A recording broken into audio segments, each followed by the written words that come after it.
Hello and welcome to task 3 of basic flight training. Today we start a new series about standard traffic patterns and maybe as far as you know there is no information about traffic patterns in DCS available right now. That's because most of the aircraft are jet aircraft, military aircrafts. They usually don't use traffic patterns. They fly straight in approaches and stuff like that. But with helicopters and World War II maps and different kind of aircrafts, training aircrafts as well, um, traffic pattern gets more and more important. So let's talk about traffic patterns, how we get into when we get close to an airport, different parts, different regulations, different procedures. Especially there are many differences between the US and Germany. So in the US, you have airports without any controller, and you have maybe a unicom frequency, but you can still land even if there is nobody on the ground, nobody on the radio, and if you do not have a radio in your aircraft, you still fly into traffic patterns. Not overall, but at many airports. In Germany, it's not allowed to land on an airport or on landing strip without having somebody on the ground on the radio. You have to have an info frequency. You have somebody talking to you on the info frequency as well. In the German version of the UH1 handbook provided by Lino, you may find some charts for the airport in the Caucasus maps, but you may see there is no VFR traffic pattern available on all that charts. So there are only IFR information, airport information, and stuff like that. But it's still very helpful because of frequencies and stuff like that.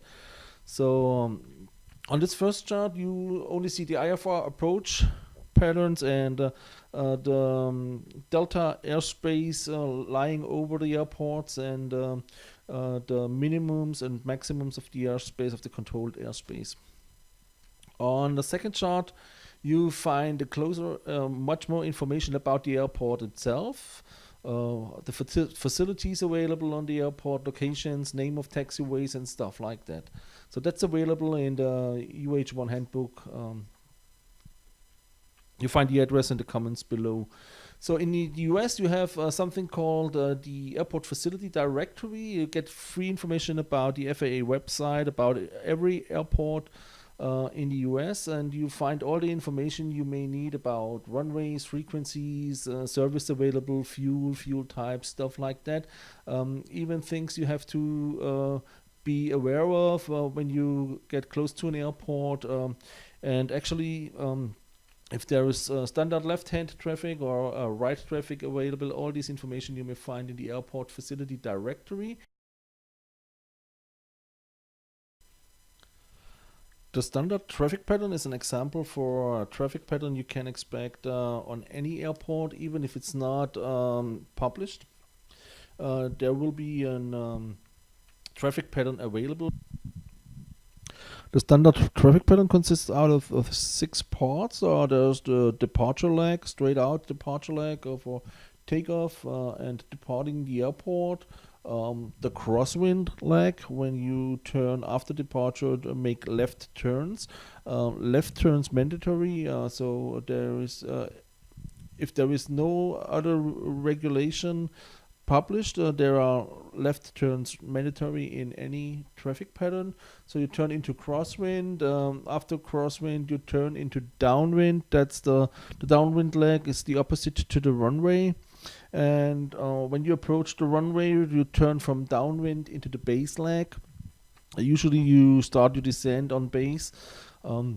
And then finally you turn into the final leg. You line up with the runway center line and descend down to the threshold or the landing part of the runway. And not but not least, there's the 45-degree entry, especially for airplanes. For helicopters, there are different rules in the US, but in Germany, there are helicopters and airplanes are treated the same way. So there is no difference between helicopters and airplanes in the way they fly traffic patterns or in the way they approach airports.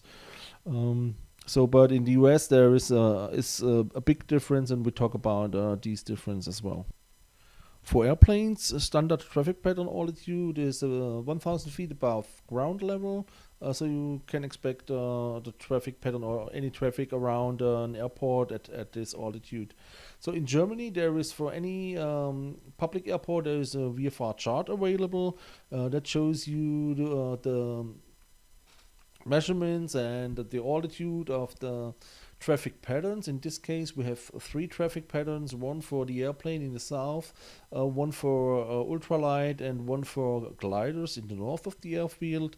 And they may vary as much as the local circumstances makes it necessary because of avoiding settlements, avoiding industries and stuff like that, or hazardous areas or something like that. So you have a chart for any airport, for any public airport in Germany, and you have to use it. Yeah, that's the important thing. You have to use the chart, and of course, it's not for free.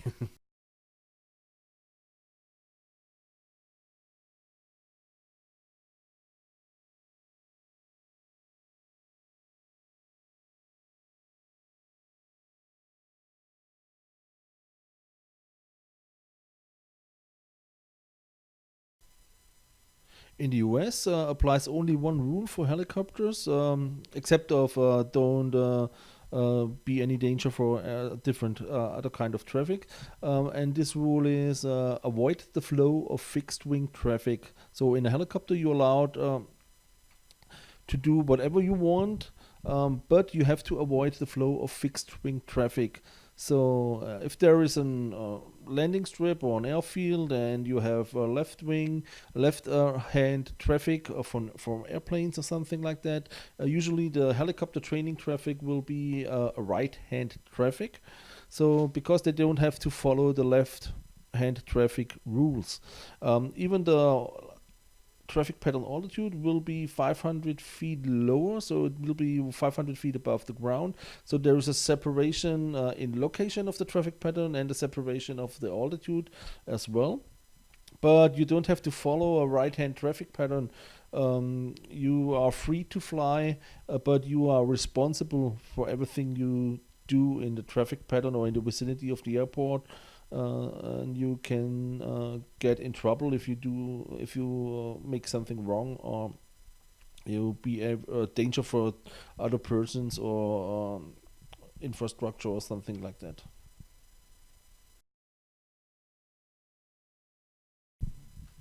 But of course, if there is a control tower, you have to follow the orders of the control tower. Even if you fly a helicopter, you have to follow whatever the controller is wanted to do. So he's the responsible guy for separating and safety on the airport, and you have to follow the orders of the controller. As already mentioned, in a standard traffic pattern, there are only left turns allowed, so you have to turn to the left and as an airplane. So and to enter a traffic pattern, usually in the US, you use the 45-degree entry leg. It's a 45-degree entry into the downwind leg. That's the standard procedures. You may follow them, but you can divert from them. But if you divert, you are responsible for all the bad things maybe happen. When approaching an airport you're not familiar with, you don't know what runway is in use, what is the direction of the wind, nobody is on the radio, you can give you the information over the radio. A midfield crossing may be the best way to solve that problem. So you overfly the airport in the middle of the runway, uh, at least 500 feet higher than the standard traffic pattern altitude to avoid traffic pattern maybe in the traffic pattern without using radios, so that maybe happen. And you can get a closer look to the airport, to some windsocks or different information you may see out of the midfield of the flight altitude. So in the US, you may get a special look to the segmented circle. Is available in Europe as well, but yeah, you will see it most often in the US. So the segmented circle has the wind indication signs in his middle, and is segmented because of there may be no distraction with helicopter landing signs. They are blocked circles.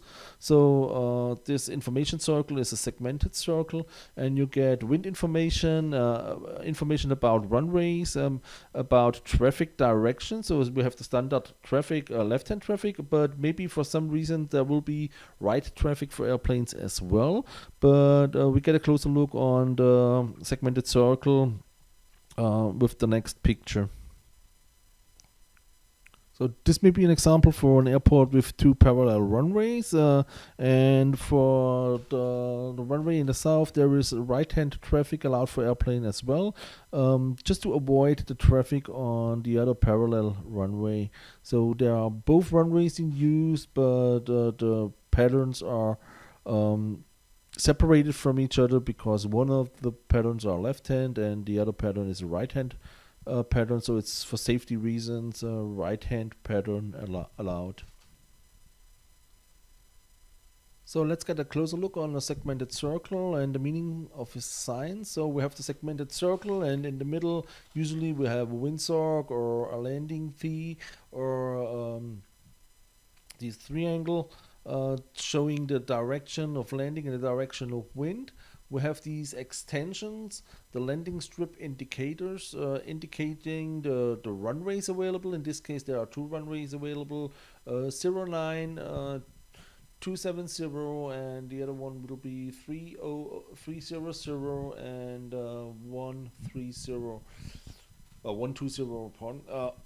So that shows us the segmented circle when we overflying the airfield, so we get a little bit more information about the airport itself. So when we have these L-shaped landing runway indications, this is the indication for right-hand traffic as well. So on both runways are right-hand traffic allowed.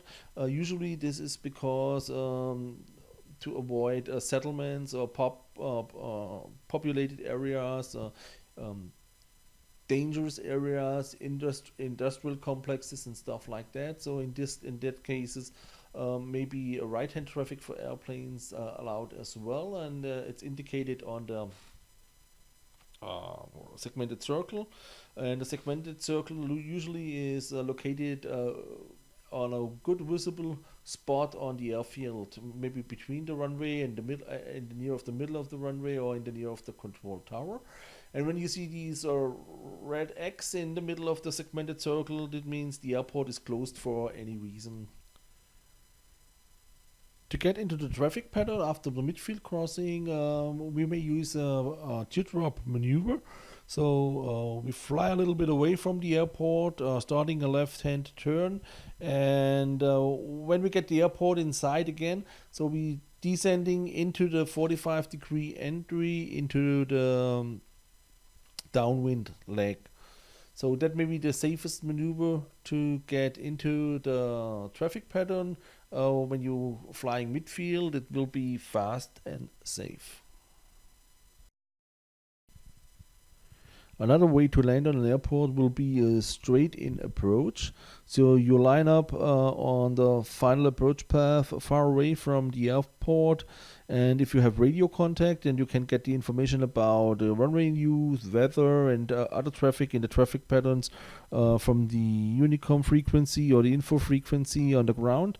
It may be a safe way, but it's not recommended, and if an incident occurs, it may be laid out as a careless or reckless behavior, and you get sued for that. So you have to be aware that even a long final is part of a traffic pattern, and left-hand traffic or left turns in the traffic patterns are mandatory. So you're not allowed to enter even a long final with a right turn. So if you turn right into a long final and you're closer than 4 miles to the airport, it's a violation of the law, and maybe you get sued for that. So you can get in trouble, and some pilots are lost their licenses for 20 or 25 days, even when they turn into final 5 miles out. So it's a decision of the court, and you maybe get in trouble. I'm glad the legal part in of flying is not simulated in DCS, but when we're flying multiplayer and we have many planes around an airfield, we should have in mind regulations and recommendations concerning traffic patterns and all the other things important for safety while flying. So that's it for today. Thank you for watching. And if you're interested in more information about traffic patterns, there will be several videos concerning this area of operation in the near future. Thank you for watching, and hope I see you again. If you have any questions or any comments, please let me know in the comments below.